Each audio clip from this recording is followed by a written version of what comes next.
పిల్లలను, విధవరాలను వారి ఇబ్బందిలో పరామర్శించాలి. ఇబ్బంది పడుతున్నప్పుడు వారికి ఏం చేయాలి? సహాయకరంగా నిలబడాలి. దేవునికి స్తోత్రం. భక్తి చేసే వారి జీవితాలలో కలిగి ఉండవలసిన లక్షణాలు. దిక్కులేని పిల్లలు ఉన్నారు, ఎందరో తల్లిని కోల్పోయి, తండ్రిని కోల్పోయి, తల్లిదండ్రులను కోల్పోయి దిక్కు దిశ లేక ఉన్నారు. వారి ఇబ్బంది పడుతున్నారు. వారి ఇబ్బందిలో మనం ఏం చేయాలంట? పరామర్శించాలి, సహకారిగా ఉండాలి. దేవునికి స్తోత్రం. అంత మాత్రమే కాదండి, అక్కడే రాయబడింది విధవరాన్లను కూడా ఏం చేయాలంట? వారి ఇబ్బందిలో పరామర్శించాలి. ఇహలోక మాలిన్యము తనకంటకుండా తను తాను కాపాడుకోవాలి. ప్రియులారా, ఇదే దేవుడు కోరుకున్నటువంటి భక్తి అండి. 26వ కీర్తన ప్రియులారా, ఎవరైనను నోటికి కళ్ళెం పెట్టుకొనక తమ హృదయమును మోసపరుచుకొనొచ్చు భక్తి గలవాడునని అనుకొని నీడలా వాని భక్తి వ్యర్థమే. నోటికి కళ్ళెం పెట్టుకోకుండా, అంటే కళ్ళెం అంటే మా సైడ్ ఏమంటారు అంటే గుర్రాలకు పైన యామయ్య అని ఒక ఆయన కూర్చుంటాడు. యామయ్య గుర్రం అంటారు మా సైడ్, మీకు ఇంకేమంటారు కానీ మా నోటికి కళ్ళెం పెడతారు. ఇట్లా లోపల అలా పెట్టి పైన కూర్చొని దాన్ని లాగే ప్రయత్నం చేస్తాడు. అది పరిగెత్తాలన్నా ఆగాలన్నా ఆయన చేతిలోనే ఉంటుంది.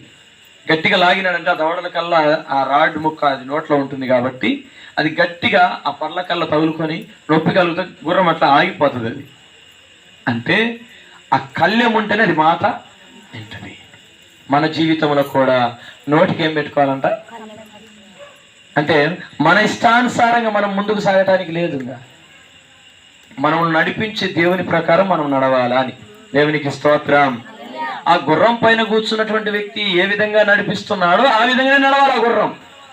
అంతేగాని ఆయనకు వ్యతిరేకంగా ఉండడానికి వీలు లేదు. వ్యతిరేకంగా ఉంటే వాని భక్తి వ్యర్థమే అని రాయబడింది.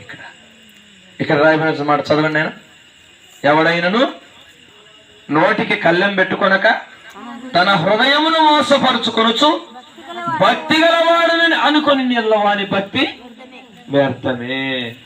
కాబట్టి ప్రియులారా, వ్యర్థమైపోయే భక్తి కాదు మనం చేయాల్సింది, నిలబడే భక్తి చేయాలి. దేవునికి స్తోత్రం.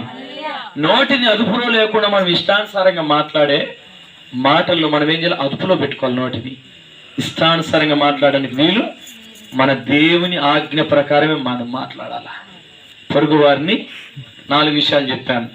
1 కరుణించాలి, 2వది క్షమించాలి, 3వది ప్రియులారా నిలకడ కలిగి ఉండాలి, 4వది నమ్మకం కలిగి ఉండాలి దేవుని మీద. ఈ 4 ఏంటి? సత్యమునకు స్తంభముగా ఉన్నాయి. కాబట్టి ప్రియులారా, ఈ 4 నిలిచి ఉన్నప్పుడు ఒక విశ్వాస జీవితంలో పైన ఎటువంటి స్లాబ్ వేసినా, పైన ఎటువంటి స్టేర్లు కట్టినా అది నిలబడుతుంది. నీ కుటుంబంలో, నీ జీవితంలో, విశ్వాస జీవితంలో, ఈ యాత్రలో దేవుని కోసం నువ్వు నిలబడాలంటే ఈ 4 విషయాల్లో నువ్వు ఉండాలి. తల నుంచి ప్రార్థన చేసుకున్నాం. చాలా సంగతులు ఈ రాత్రి వేళ సమయంలో దగ్గర 5 నిమిషాలు తక్కువ 9 అయింది. నేను 9 కల్లా ముగించే ప్రయత్నం చేయాలని ఇంతవరకు మనం చదువుకుంటూ వచ్చాం. చాలా సంగతులు తెలియజేసుకుంటూ వచ్చాం. ఎన్నోసార్లు విన్న వాక్యాలే, కానీ మరలా దేవుని పరిచారకులు ఎలా ఉండాలో, దేవుని సంఘం